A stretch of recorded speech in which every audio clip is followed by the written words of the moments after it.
Good afternoon and welcome to the National Press Club. My name is Monroe Carmen. I'm president of the club and editor-at-large at Bloomberg Business News. I'd like to welcome club members and their guests in the audience, excuse me, as well as those of you watching on C-SPAN or listening to this program on National Public Radio or the Global Internet Computer Network. Before introducing our head table, I would like to mention some of our upcoming speakers. On Thursday, tomorrow, the 27th, Reed Hundt, chairman of the Federal Communications Commission, will discuss violence on television in a speech entitled Television or Televiolence. On Friday, excuse me, July 28th, Secretary of State Warren Christopher will deliver a major policy address on Asia. And on Monday, August 7th, actor Martin Sheen will address a press club audience. Transcripts and audio and videotapes of press club luncheons are available by calling 1-800-NPC-2334. 1-800-NPC-2334.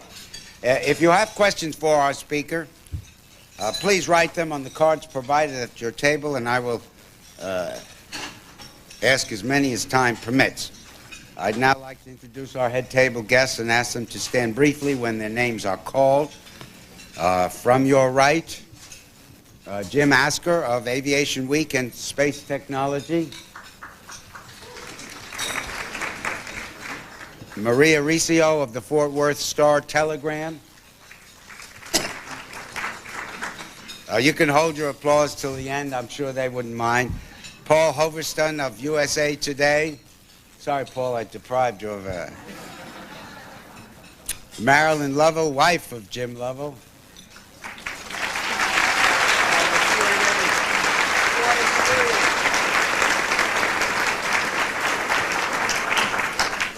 Kathy Kiley of the Arkansas Democrat-Gazette. I'll skip over our speakers for the moment. Mark Johnson over here, Media General News Service and chairman of the National Press Club Speakers Committee. Nothing. Colin Hanks, son of somebody here.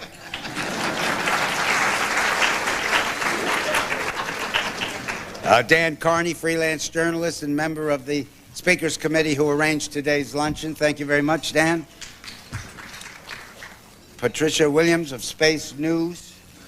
Jeff Kluger, co-author of the book Lost Moon that provided the script for the movie Apollo 13.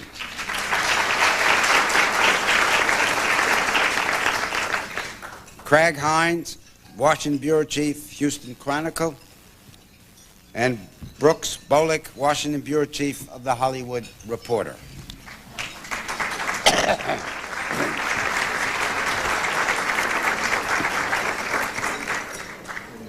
Our guest speaker today is actually two people. Jim Lovell is the astronaut who commanded the ill-fated yet heroic mission to the moon in 1970. Tom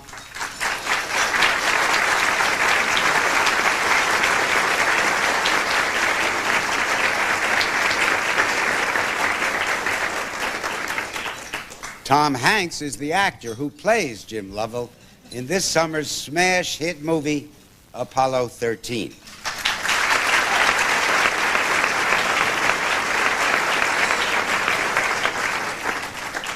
As the film's narration points out, Apollo 13 was the most successful failure in the history of manned space flight. The explosion of an onboard oxygen tent prevented the mission from achieving its objective of landing on the moon. However, with the help of the NASA team, Mr. Lovell and two fellow astronauts overcame incredible odds to manage a safe return to Earth. For 5 days, life on Earth came to a virtual standstill as television networks that had offered a collective yawn at the launch of Apollo 13 then began to preempt regular programming to report on how the troubled mission was faring.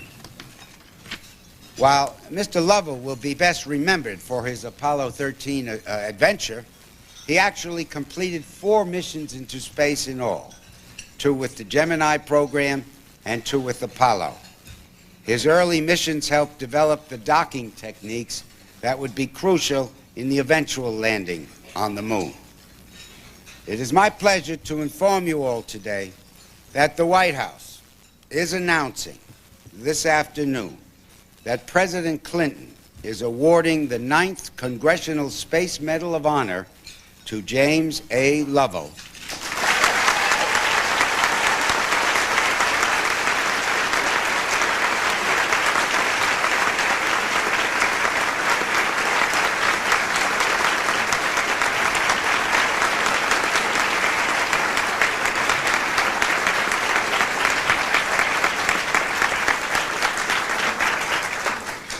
For his, and I quote, contributions to the welfare of the nation and to all humanity, unquote. I'll read a portion of the citation. Quote, as one of our early pioneers in space, Mr. Lovell piloted both the Gemini 7 and the Gemini 12 missions. Gemini 7 included the first rendezvous of 2 human-controlled maneuverable spacecraft. Mr. Lovell served as command module pilot on Apollo 8, humankind's maiden voyage to the moon, and the crew became the first humans to leave the Earth's gravitational influence. Apollo 13, launched in 1970, proved the program's ability to weather a major crisis and bring the crew back home safely, end of quote from the citation. For all his exploits in outer space, however, one of Mr. Lovell's most important decisions was made right here on Earth. After Hollywood bought the rights to his story, he was asked, who do you think should play you in the movie? Without hesitation, Mr. Lovell replied, Kevin Costner.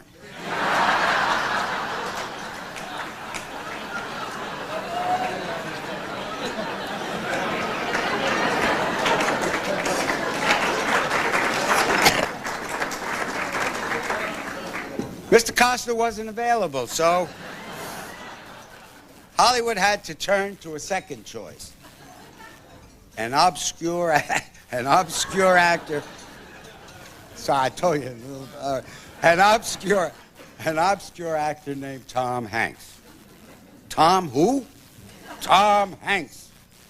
Seriously, though, after his stellar performances in the movies Philadelphia and Forrest Gump, Mr. Hanks now stands a good chance of becoming the first person ever to win 3 Best Actor Oscars in a row for his impersonation of Kevin Costner playing James Lovell.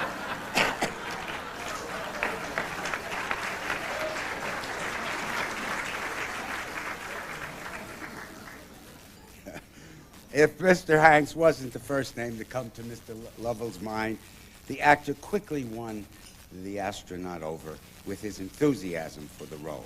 Mr. Hanks long has harbored a fascination with outer space and astronauts.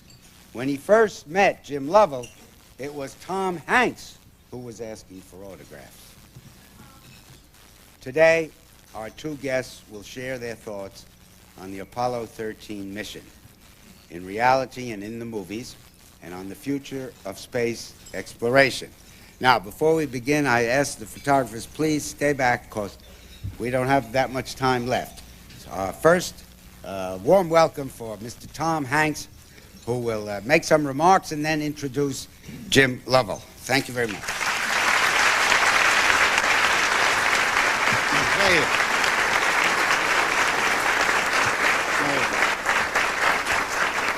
Thank you. Thank you very much.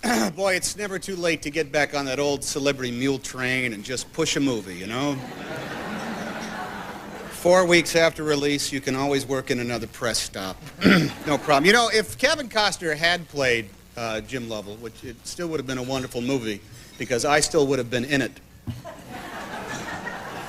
I would have done whatever was necessary to play Fred Haise, and I would have done a fine job in that role as well. I would have played him as the quiet astronaut, though, Jim. Not quite what Bill Paxton did. Now, because I was so inspired by the space program as a young man, because I was of that age where the space program was held up as the perfect example of everything America was supposed to be, as well as a great lesson for any child to pay attention to in school. It was part physics, it was part government, it was part science, but it was also part art and inspiration, just by the very fact that we were deciding to hurl men into the unforgiving vacuum and yet at the same time glorious free fall of outer space. I have always harbored a great fascination for the space program, and I was up on all of the Apollo program. I knew the crews, I knew the flights, and I knew the mission goals as they were stated, and I was in fact very much involved in the drama that went on with Apollo 13. I woke up in the morning and read the headline in the San Francisco Chronicle on the 14th of April in 1970 and saw that the mission was in danger. I ran home from Bret Hart Junior High School in Oakland, California to watch Jules Bergman on TV. Jules Bergman was my science editor of choice as a 13-year-old. I watched ABC and Jules Bergman tell me about the status of the mission. Not long after that, I guess I became 14 years old and gave up the space program for the things that suddenly attract the attention of your average 14-year-old. None of which I'm ashamed of, I'm happy to say. Years go by, and as I became an actor, I had just played the baseball player in the motion picture League of Their Own, which has gone down in history as being known as that Madonna film.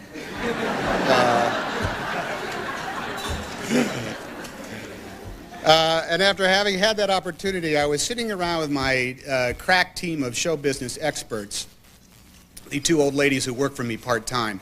And they asked me, well, Tom, what do you want to do? What do you want to do next? I mean, if you could do anything, what would you want to do? Now, I have to confess that most American actors have what we know as the Big Four. We have 4 different roles that we want to play. We want to do any sort of a movie that allows us to be a cowboy,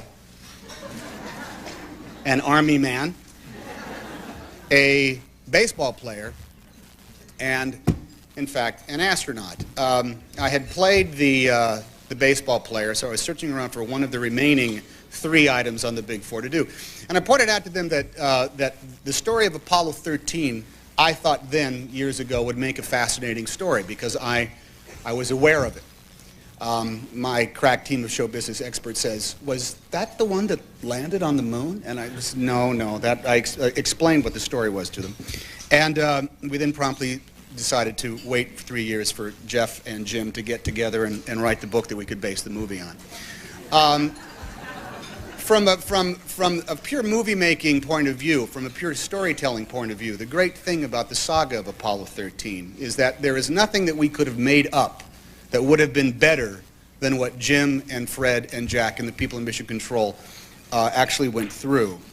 It was, as those of you who have seen it, even though you know that Jim is here, and so the movie does have a happy ending, a very happy ending, I might say. As a matter of fact, with this space medal, there's a sequel in it now that we can put together. The continuing saga, and I don't think Kevin's available to play Jim in the sequel, so I still have a chance. Because of the actual facts, literally the historical record, we had a story that was unbelievably fascinating and, oddly enough, brand new. A joke that we had when we were making the movie was, you know, we're telling a story about people going to the moon.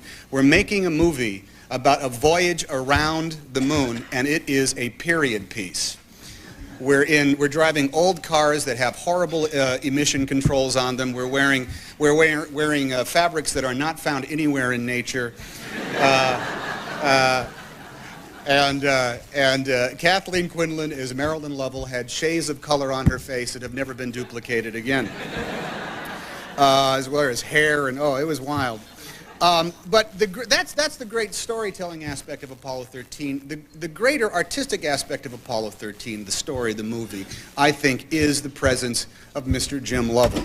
The irony of a man who, even when I was 13 years old and knew that Jim had been around the moon once already, to me was what set it apart from any other sort of movie of its ilk, any other sort of adventure story, and made it something that would land in the lap, I think, of every American, any human being that is seeing the movie for the first time.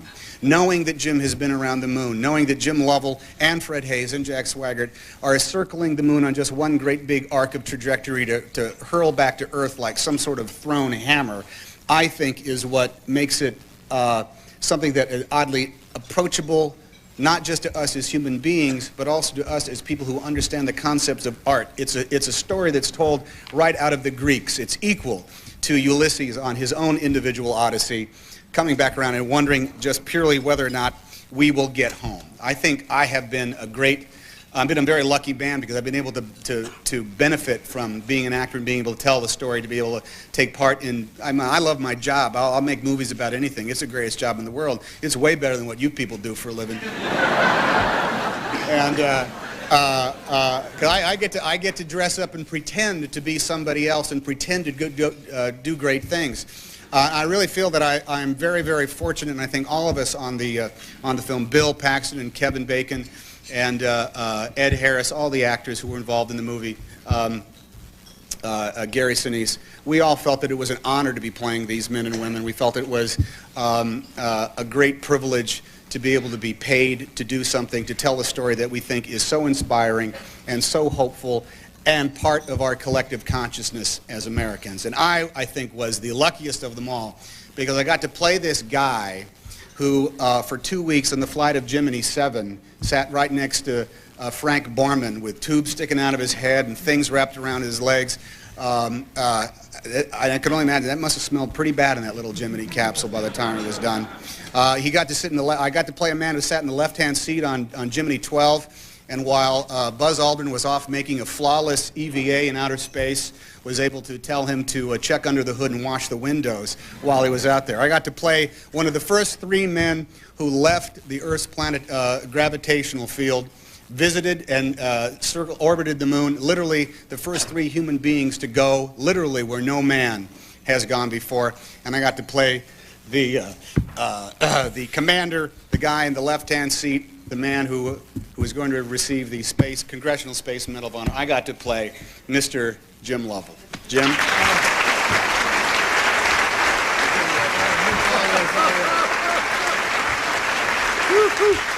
Boy, I don't know.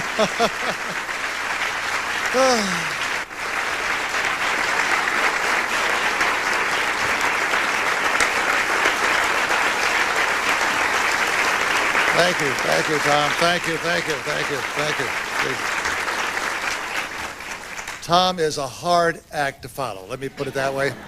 I recall I was being with Ron Howard one time, and Tom gave one of those nice talks, and Ron said, "Boy, that guy can really talk." And Tom, anytime that you want to get out of the acting business and want to be my press agent, be my guest.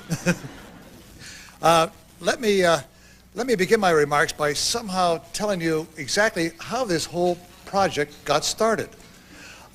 Naturally, 25 years ago, this incident occurred. When we got off the spacecraft, got on the carrier, and Jack and Fred and I looked at each other. We dusted ourselves off, and we found out we were still alive. We said, you know, this would make a very good story. Why don't we write a book about it? And we all vowed that we'd get together and write a book. But you know the best intentions of everybody. Jack eventually went into politics, Fred went into the aerospace industry, I got involved in telephones. And it wasn't until 1991 when I retired and my secretary looked at me, I still had an office for a little bit, she said, "What are you going to do?" And then she said, "Why don't you write that book you've been telling me about all these years?" And so I said, "Fine," but I said, I'm not a career author. And 91 went by, but then 92, I got a letter out of the blue from a young man by the name of Jeffrey Kluger. He said, "I'm a writer for the Discover magazine, written a lot of articles, never wrote a full-length book before, thought that Apollo 13 would be a good story." And I wrote back, I said, "Yeah, I'd like to do the same thing. Let's co-author this thing." And so we did. We got started, had an agent. We produced a little outline, one chapter, and an outline out of that. Our agent sent it around. We got a publisher. Boy, I'm happy as a clam. Now we got to start working on this book. Unbeknownst to us, a couple of months later, our agent sent it out to California. It was passed around to various movie production companies. Ron Howard happened to see it and liked it. And I got a call from the agent. I was sitting down. He said, are you sitting down? And I said, uh-oh, the publisher is reneging. There must be something in the back of the contract. And he says, we just sold an option to the movie industry. I said, you got to be kidding. We haven't written the book yet. Well, to make a long story short, you know, the option was there. We went out to talk to Ron. And I apologize, Tom. I really made a mistake when I thought that Kevin Costner could do the job, because there is a closet astronaut right there.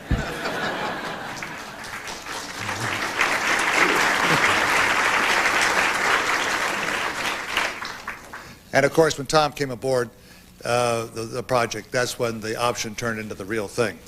Now, why is this movie so successful? Is it because of Ron Howard's direction? Certainly, he had a lot to do with it. Great director. Is it the actors that portrayed it? Well, you know, Tom, he did a magnificent job, and the other people did just as well. Is it the special effects? Yep, there's lots of special effects, state of the art. But there's a lot more to this movie than just a movie. I think it reminds the audience, when they go into this movie, of something that was real, something that they were proud of as Americans. The patriotic, you know, fever in their bodies that come up, and they saw something that was real life, a crisis that had been overcome due to the teamwork and the motivation of a lot of people involved. And I think that is the real reason why this movie has still been #1 in the movie houses and why everybody seems to like it. It appeals to all ages. Do you remember Sputnik? A lot of you people probably weren't born at that time. 1957, I remember Sputnik. The Russians suddenly put a missile up there, or a satellite, and we were all saying to ourselves, why couldn't we do that? What's wrong with our educational system? And it turned out in that chaos that NASA was formed, and all of a sudden, for the next 30-some years, a lot of people looked up at NASA as sort of a role model. A lot of young people followed careers due to what NASA was doing in space. I can recall a lot of people coming to me in the last few years after they had made their careers and said, you know, it was your flights or so-and-so's flights that really got me to think about being a doctor or being an airline pilot or being an engineer. So I really think that role model was there. And I can recall back in '61 when President Kennedy said we're going to put a man on the moon and bring him back safely. Now, I really believe that was more political in nature than it was technical. But that brought forth a great drive of a lot of aerospace people, and by gosh, we did it with 5 months to spare. But now those days was a time where we had confrontation. We had that great evil empire out there, which was in some respects a lot of good competition. We don't have that any longer. Now it's cooperation. Now we're working together, and the Earth keeps getting smaller and smaller. And now we're into cooperation in a joint venture, an international space station. 14 countries are involved, and we have to work together. We can't really back out by ourselves anymore. It's very, very important, not just on a technical point of view, but really on a political or a diplomatic point of view. Very, very important. Then, of course, on the domestic scene, the space efforts that we have done, really what I think is a creative program. Obviously, you all heard about spin-offs. There's a book about that thick on them. I don't have to mention that. The computer industry in the early 60s and 70s was really had a lot of start from the seed money that NASA put into it. But it's built up, and this domestic program, I think, is very, very important because it creates new industries that have nothing to do with going into space, new jobs, and, of course, new taxes. So there is a return on what we do in space. But NASA itself and the space efforts that we do is not an end in itself. It's a support function. It supports other people, other industries, other government organizations with data and materials and all sorts of things. For instance, in space itself, we have a microgravity environment. No convection, no gravity. We can look at a lot of things that can be done in space, new serums, new crystals for the electronics industry. We have a vacuum that we can use, a pure vacuum if we have to. We have the unfiltered solar rays that can be utilized. There's lots of things we can do, and a temperature spectrum of over 400 degrees. And of course, in space, we can support not only the government operations, but the private sector. Recovering satellites, launching satellites, repairing satellites, and then, of course, looking back at the Earth. Getting a quicker return on our investment by finding out more about the Earth. All those things that affect the Earth today, all the things that we're worried about, volcanism, earthquakes, the El Nino, pollution, all those sort of things. So, why is this movie so important? It's because it brings back to the American public, all those who see it, all those who read about it, a very important part of our history, of how we faced a crisis and how we got over that crisis with teamwork and motivation and initiative. Thank you.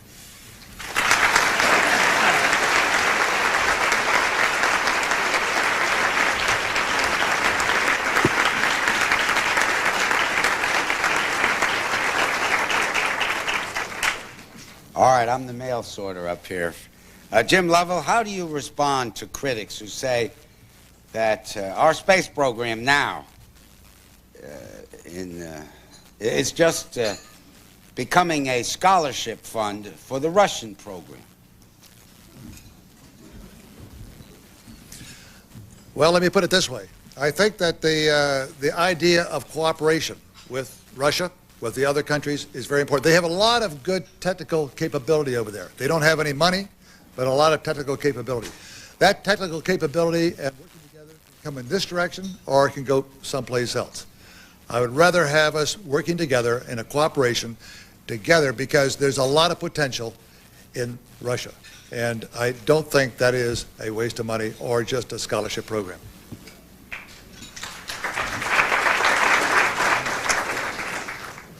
For Tom Hanks, you've played some memorable roles in your career. Do you ever find that reality and Hollywood tend to blur together? And will the real Tom Hanks please stand up?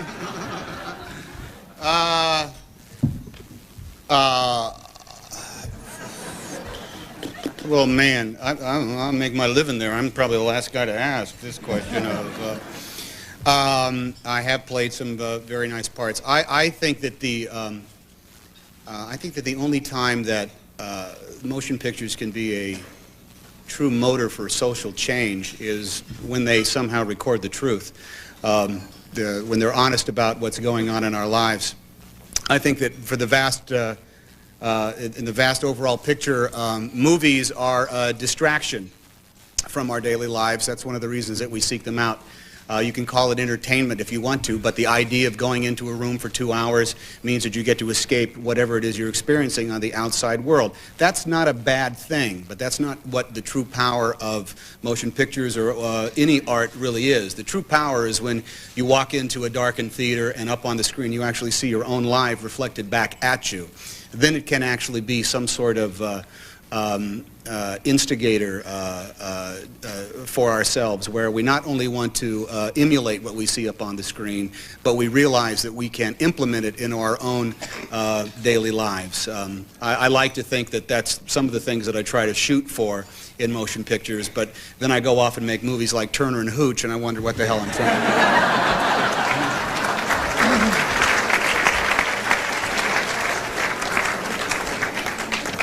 For Mr. Lovell, what should NASA look like in 20 years? Should we foot the bill of $500 billion or so to send astronauts to Mars? Should we go back to the moon? Or conversely, should we rely more on robotic missions and develop less expensive goals? Monroe, that's an age-old question. We have to balance what we do in space. We have to look at what NASA does as a support function for other entities that will help this country. Robotic exploration is cheaper and is very, very important, and NASA has not abandoned that area. They have not abandoned the research in aeronautics, which of course was the original NACA. But I think in the future what we're going to see is really a concentration on the space station, looking back at the Earth, as I mentioned before, getting together as a cooperative effort between countries so that we can have a lot of communication between countries that spill over into other diplomatic means. I think we should keep the program going. There's no reason to drastically cut it. I can see where there could be some infrastructure changes so that it becomes more efficient. Every program, every agency that grows up becomes inefficient, and every once in a while you have to cut it down. And I'm sure you've seen this in Washington in spades. But I think that NASA could do the same thing. But the basic programs, the programs that make this country a leader, we should continue to fund in a very progressive way, not to go overboard in any one area. Thank you. For Mr. Hanks, what was the most difficult aspect of Mr. Lovell's character for you to portray? Well, of course, I was severely hampered by the fact that I looked nothing like Kevin Costner. I had breakfast with Jeff in New York City, and he was showing me stacks and stacks of photographs of Jim, and I hadn't really seen a real clear photograph. What did I say? Oh my God, he looks just like Kevin Costner. I'm crying out loud. I think it actually was, you can say, the most difficult. It wasn't difficult. It was a joy every step of the way. When I was doing the, what research you can, and when you're a big honking movie star and you're down in NASA talking to people about what it was like back then, and you're done signing all the autographs and get your picture taken, and you can actually get down to brass tacks. I asked them, so, well, what can you tell me about Jim Lovell? And they all said Jim was just the greatest guy. Jim, and if you read in Michael Collins' books or Buzz Aldrin's books, or you read any sort of record of the space agency, you'll find out that Jim was a great pilot, an incredibly fierce competitor, but also a guy that system trouble rolled right off his back, and he seemed to be able to love truly what he was doing. When I heard that, I said, well, you know what? I'm the perfect guy to play Jim Lovell.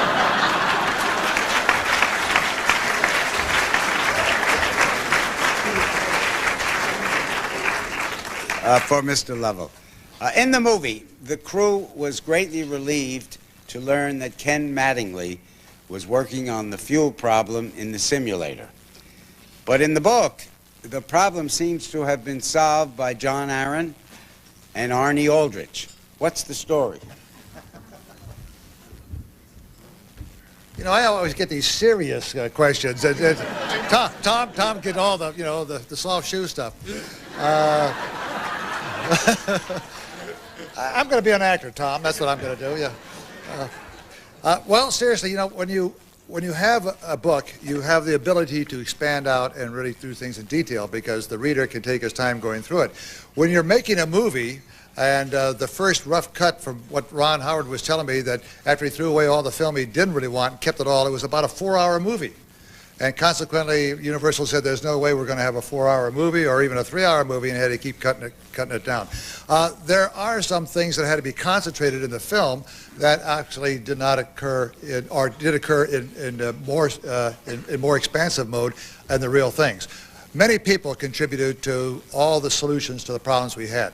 In the movie, of course, we see Ken Mattingly doing a lot of the work because he was really a composite character in certain aspects of a lot of people that were doing work, feeding in information so that we could get the reentry program down pat and everything else. And that is the artistic license without taking away from the real meaning of the movie or the purpose of it or the ending, which, of course, fortunately was very, very good.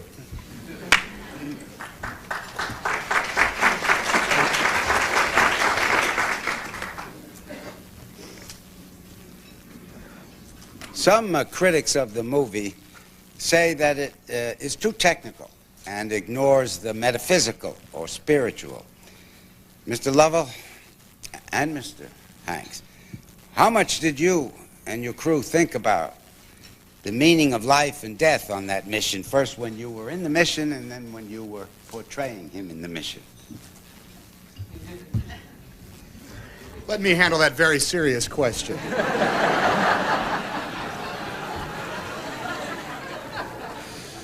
I think that the metaphysical and spiritual aspects of the story are inherent to the idea in the first place.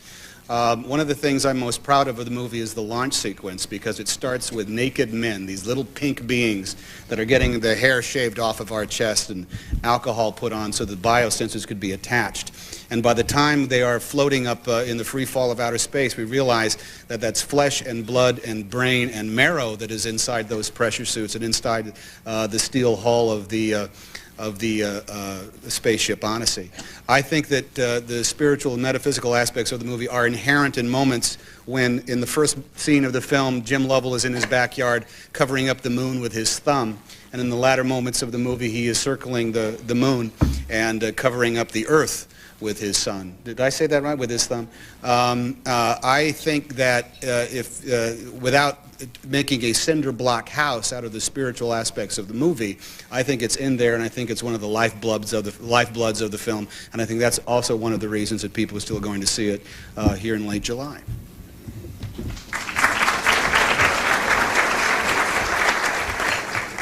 That's why Tom is a great actor, because he picked up a little thing that I had talked about many, many times, and that was the use of the thumb. You saw that in the movie. When I was out around the moon on Apollo 8, I could put my thumb up to the window. I could completely hide the Earth behind my thumb and realize that everything in life is really relative. Everything that I've knew down here, all my loved ones, the country, the problems, the whole world, it was behind my thumb. And you have to think about that for a while. And it is quite a feeling, because it really gives you a humble feeling, one of really insignificance, one of looking back at the Earth and saying, everything I've ever known, I've got to get back there. It's a spacecraft just like the one I'm on, about 4 or 5 billion astronauts down there, all trying to find the same things from life, and limited resources, and everything is behind my thumb.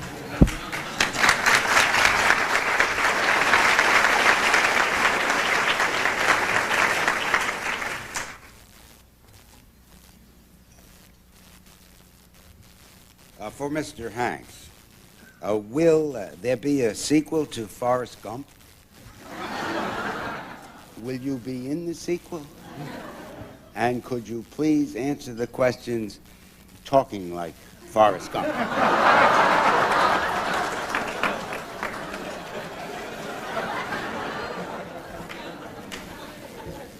I'll answer the second question first. Forrest Gump has been only retired in those moments, except in my house when I find he must make a reappearance. And it's usually something like, you need to go to bed.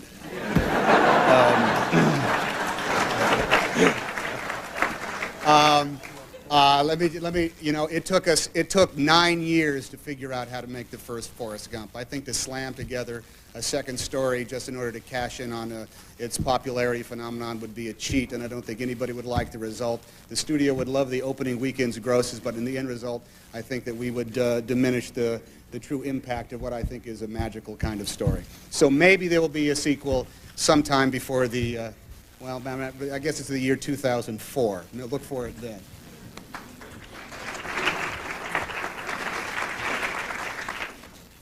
Several members of the audience asked whether you and Ron Howard will be testifying on Capitol Hill in behalf of a larger NASA budget. Boy, as public figures, guys like Ron and myself are constantly asked to go and speak about things like that. And I have been asked to go appear before the, who are those people up there? The Congress? Lord knows that we take the official position that we believe in the space program, and we don't want to see any funding cut. We view this as being the space program, I think, is the best example of us all. We stole, as a matter of fact, we would sit around and philosophize about the space program, talk about how we missed the Apollo program. And as we rhapsodize about it, we would lay these ideas into the movie. There's a speech that Jim Lovell gives in the VAB to visiting senator and congressman, and that whole rap that we talk about computers the size of a room that can hold millions of pieces of information, and how it's the best part of us all, and what did the man say? Give me a lever and I can move the world.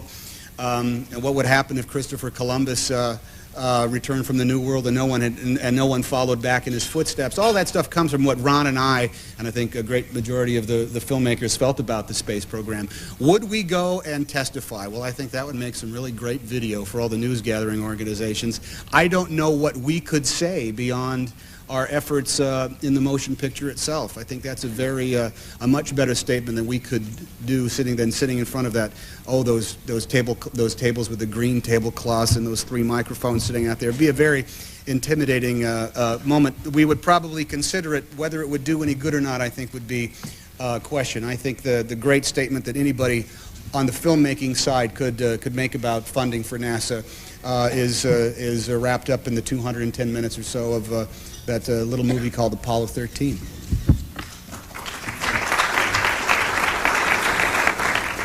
For Commander Lovell, could you elaborate on the role that 2 Canadians, Dr.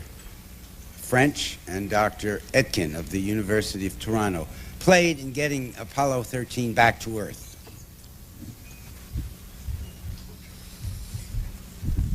I have nothing to say about that. I would like to know how they played a role. I would have included in the movie. Jeff, do you know about these 2? We must have missed it in our research. I'm sorry to hear about that, but I'm sorry, but I have no comments. They did a heck of a job, though, those Canadians. Yeah, they did a good job.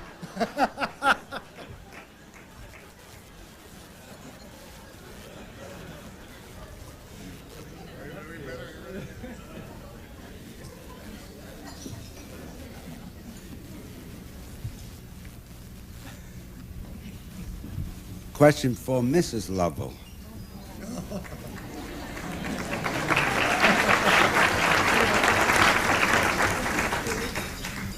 Did you ever get your wedding ring back? That is a question that everyone has been asking. Yes, I do have it back. It was a Naval Academy miniature, and it did not completely go down the drain, but it did come off my hand that day, and it slid into the trash, and I was able to take it out. And I think if it had been a thin wedding band, I would not be wearing it. I mean, I'm not wearing it in my miniature today, but I would not have it. Thank you.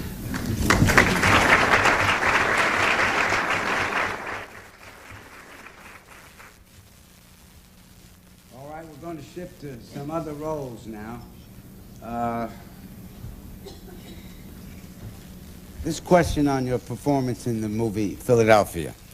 Was it difficult career decision to play the part of the gay character in the movie? And did you hear from gay organizations about your portrayal? It wasn't difficult at all. I thought it was an amazing part. What I had said earlier about the possibility that motion pictures can reflect our lives right back at us was part and parcel to the whole concept behind the motion picture Philadelphia. And neither I nor any of my associates batted an eye in regards to taking the part. We were given a lot of credit, I think, for being bold and courageous in my playing Andy Beckett, and I don't understand where it comes from. To me, it's the simplest thing in the world. What did the gay community was pretty much split into thirds in regards not just to my performance, but the movie as a whole. 1/3 of the gay community, I would say, was incredibly enthusiastic and very pleased at our efforts. Another third said, "Thank you very much." And 1/3 said, "This is not us and this is not our lives and you're not representing us at all." None of us, I think, were surprised by the end result. We were dealing with a very, very volatile aspect of the American cultural fabric right now. And I think everybody involved, and I can say for myself that I'm greatly pleased and very, very honored to have been a part of the first mainstream, big-budget American motion picture to deal with the subject matter. And there's a zillion more stories out there that deserve to be brought to the light of day on celluloid for audience to see. Thank you.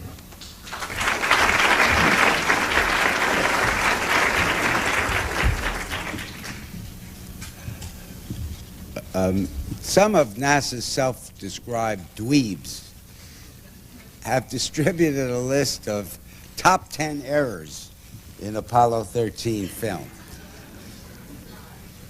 including the astronauts looking at their landing site and the Sea of Tranquility while they were on the dark side of the moon.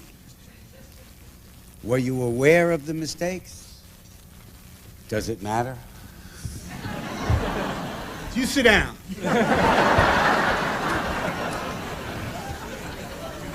Hold on. The dark side of the moon sometimes is completely illuminated by the light of the sun. It's the far side of the moon is the better way of putting it. It's not always dark. In the motion picture, we come around through the dark wedge that is the moon. And the landing, first of all, we pass over Tranquility Base first, and then later on we pass over Fraumar. Jim, did you pass over Fraumar when you were coming around the far side of the moon? I saw Fraumar. See, now there you go, folks. So the dweebs are correct in a lot of other inaccuracies in the film, and you know, I'm mad about them too. You notice he's a well-trained man. But I think that for in a scene, if there's any given inaccuracy, there are at least 2 accuracies. So I think we're batting pretty well.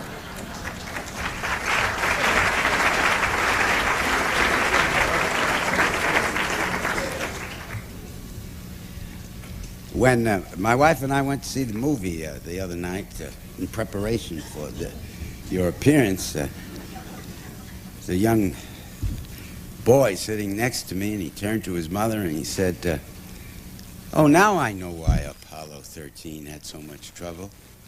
Forrest Gump was in charge."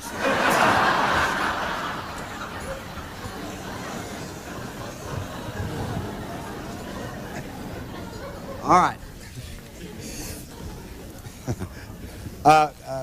For Mr. Lovell, what aspect of your character do you think that Mr. Hanks got down most accurately, and what did he miss about you in his portrayal?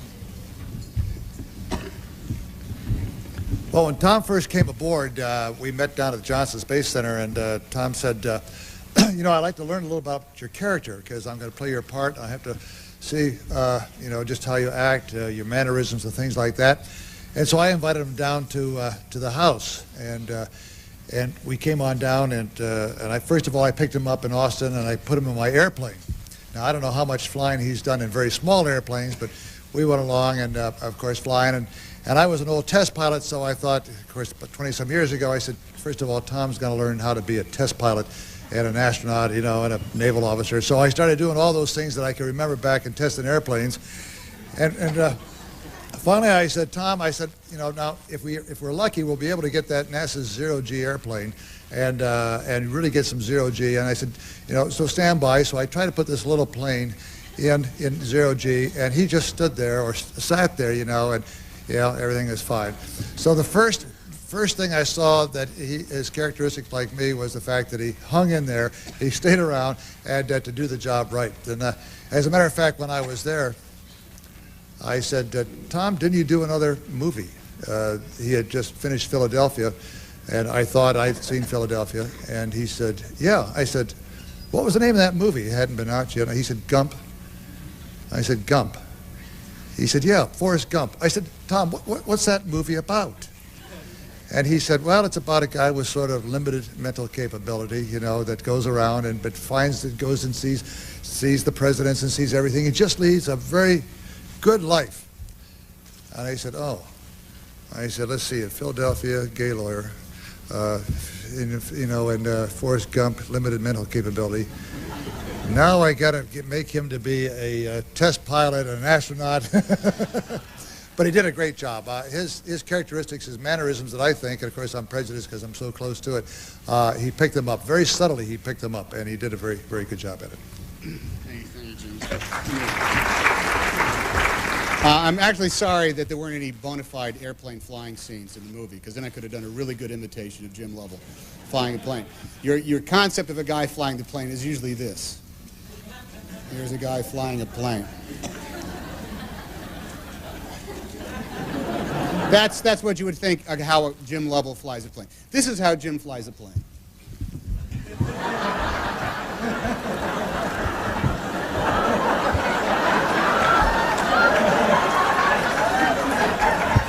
Look at this one.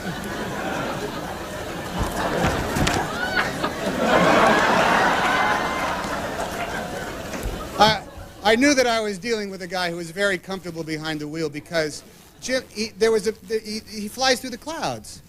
You know, usually go around the cloud. There was a big cloud right there. We flew right through the cloud. And so that I wish I could have done a true scene where I could have actually been the whole physical presence of Jim.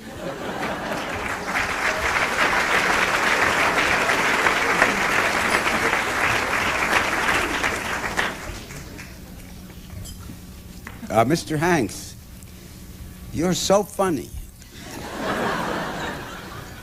as yourself. Forget Kevin Costner. Why don't you make a movie where you are yourself for 2 hours? For the early part of my career, I made about 6 films in which I played myself for 2 hours.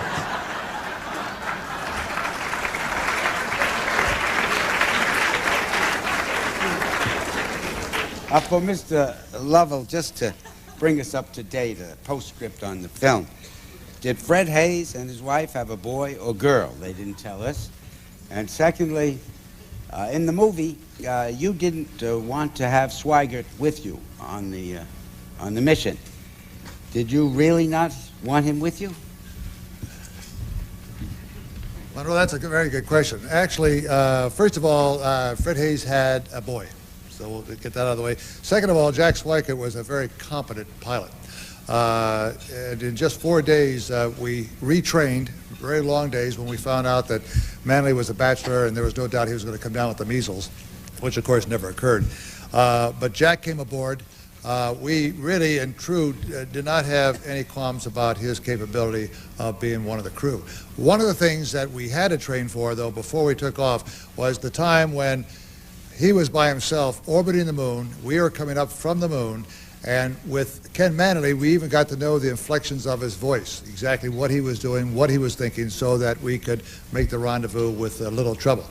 We had not trained with Jack for a long time. As a matter of fact, a lot of things in that movie are true. One of them was the fact that we gave Jack the duties to get the hotel rooms and to take care of the guest list and things like that. But when he came aboard, he was one of the crew. Now, in the movie, we try to portray it so that so that he really earns his wings as he goes along. There's a little bit of doubt, you know, his docking. But as he goes along, he becomes more and more confident. And then if you recall, at the end of the movie, you know, Jim slips into the commander's seat like he's used to it, and then suddenly he realized that, no, he's not the command module pilot. Swigert is. Swigert's job is to bring the spacecraft back through the atmosphere for the entry, and he is one of the crew.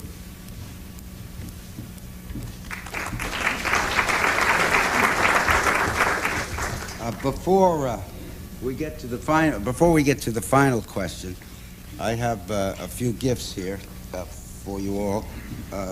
First of all,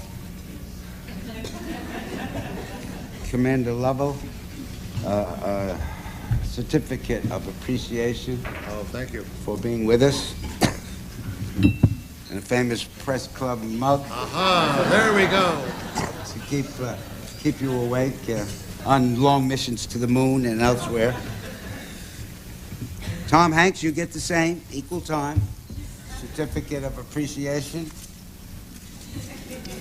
One press club mug. To keep you awake while you're making movies. Then we have, something else I have here. What is this? Oh, yes. We have a gift for someone else. This is a famous National Press Club T-shirt. Guess who's going to get it? Colin!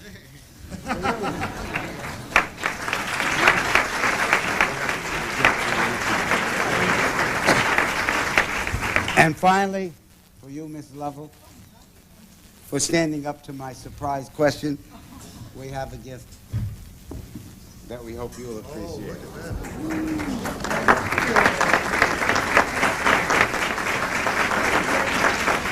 A National Press Club throw, whatever you call it, blanket or throw or something like that. Now, the final question is supposed to be a humdinger, and we'll try very, very hard.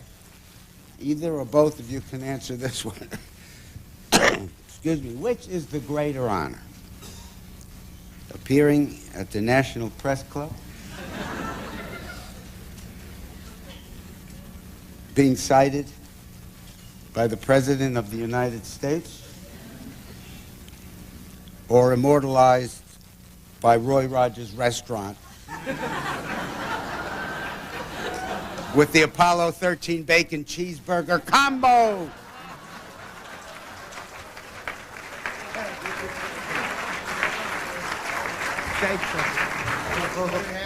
Yep, somebody's got to.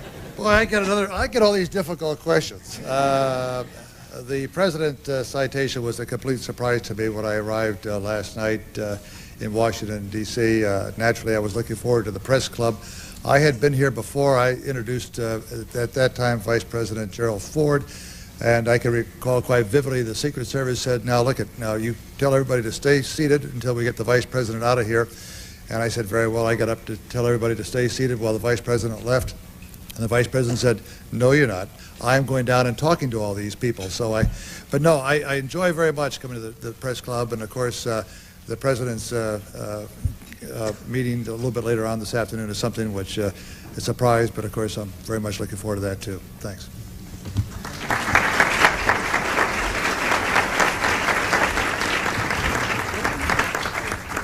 I want to thank you all and both of you for being here and members of the audience for attending. I ask all of you to please sit in your seats for about 2 minutes while our two guests get out. They do have to go over to the White House shortly, so they'll scoot out. And please sit, and thank you very much. Thank you, sir. Thank you so much. I hope that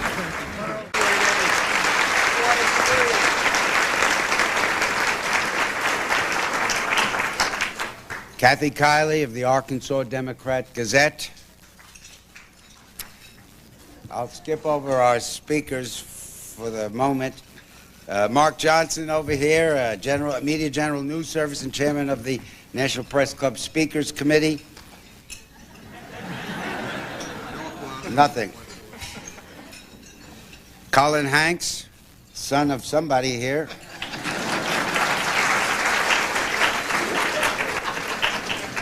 Dan Carney, freelance journalist and member of the Speakers Committee who arranged today's luncheon. Thank you very much, Dan.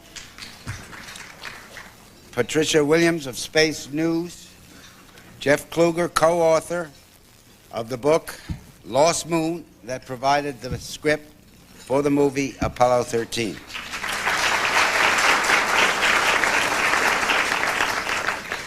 Craig Hines, Washington Bureau Chief, Houston Chronicle.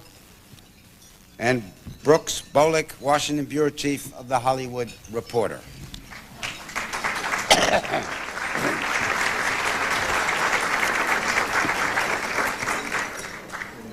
Our guest speaker today is actually two people. Jim Lovell is the astronaut who commanded the ill-fated yet heroic mission to the moon in 1970. Tom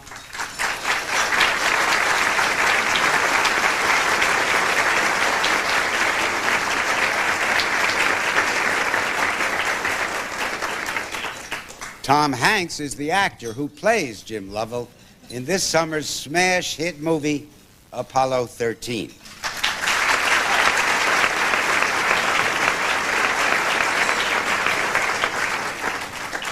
As the film's narration points out, Apollo 13 was the most successful failure in the history of manned space flight. The explosion of an onboard humankind's maiden voyage to the moon, and the crew became the first humans to leave the Earth's gravitational influence. Apollo 13, launched in 1970, proved the program's ability to weather a major crisis and bring the crew back home safely, end of quote from the citation. For all his exploits in outer space, however, one of Mr. Lovell's most important decisions was made right here on Earth. After Hollywood bought the rights to his story, he was asked, "Who do you think should play you in the movie?" Without hesitation, Mr. Lovell replied, Kevin Costner.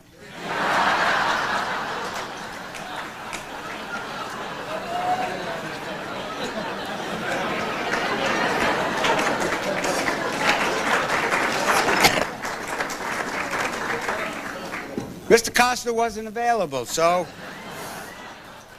Hollywood had to turn to a second choice.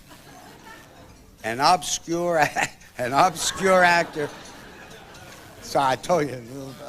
An obscure actor named Tom Hanks. Tom who? Tom Hanks.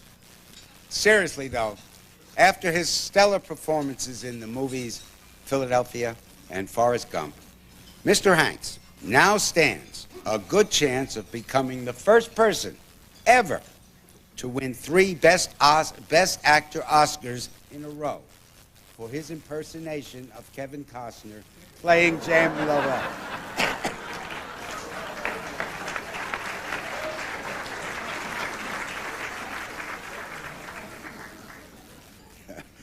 If Mr. Hanks wasn't the first name to come to Mr. Lovell's mind, the actor quickly won the astronaut over with his enthusiasm for the role.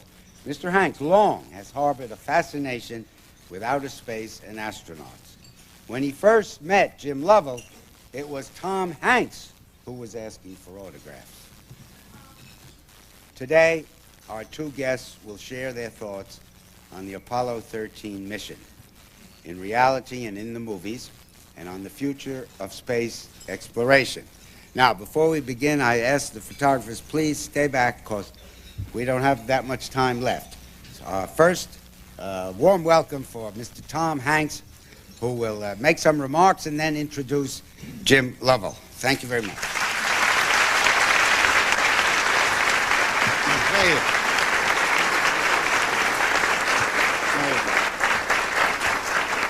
Thank you. Thank you very much. Boy, it's never too late to get back on that old celebrity mule train and just push a movie, you know? 4 weeks after release, you can always work in another press stop. No problem. You know, if Kevin Costner had played Jim Lovell, which it still would have been a wonderful movie, because I still would have been in it. I would have done whatever was necessary to play Fred Haise, and I would have done a fine job in that role as well. I would have played him as the quiet astronaut, though, Jim. Not quite what Bill Paxton did. Now, because I was so inspired by the space program as a young man, because I was of that age where the space program was held up as the perfect example of everything America was supposed to be, as well as a great lesson for any child to pay attention to in school. It was part physics, it was part government, it was part science, but it was also part art and inspiration, just by the very fact that we were deciding to hurl men into the unforgiving vacuum and yet at the same time glorious free fall of outer space. I have always harbored a great fascination for the space program, and I was up on all of the Apollo program.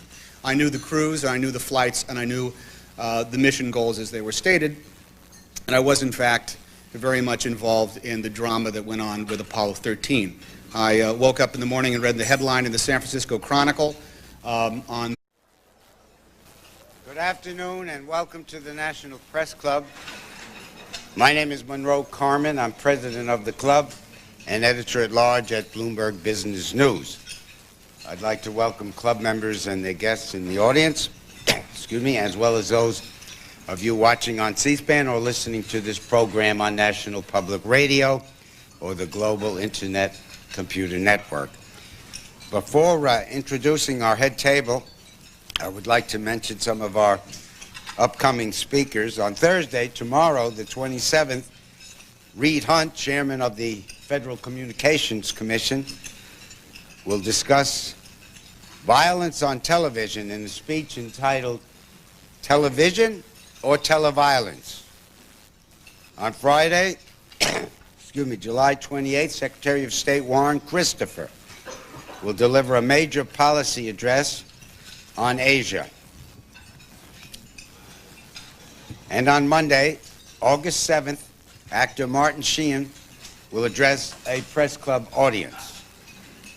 Transcripts and audio and videotapes of Press Club luncheons are available by calling 1-800-NPC-2334.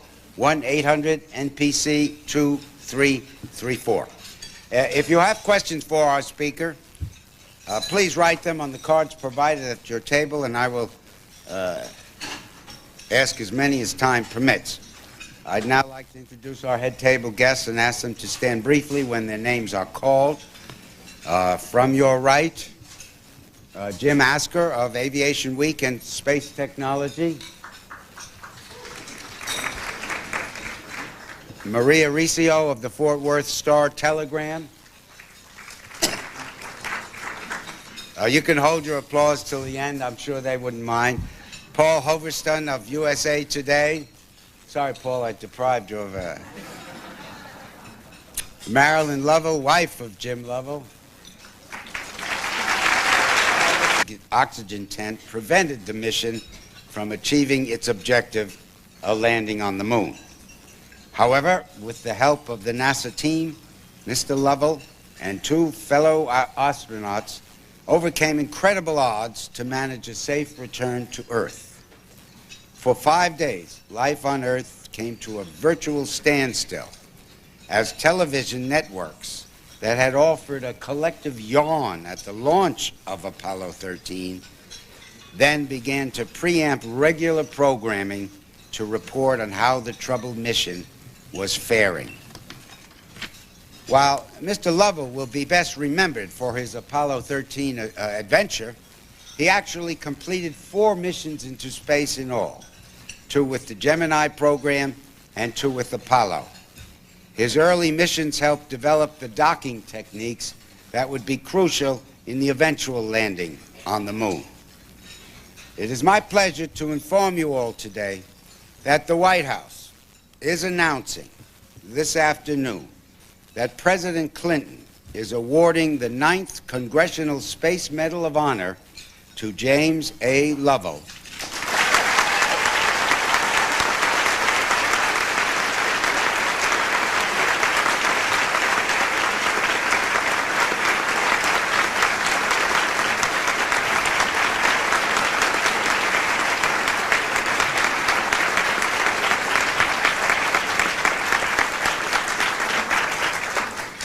For his, and I quote, contributions to the welfare of the nation and to all humanity, unquote.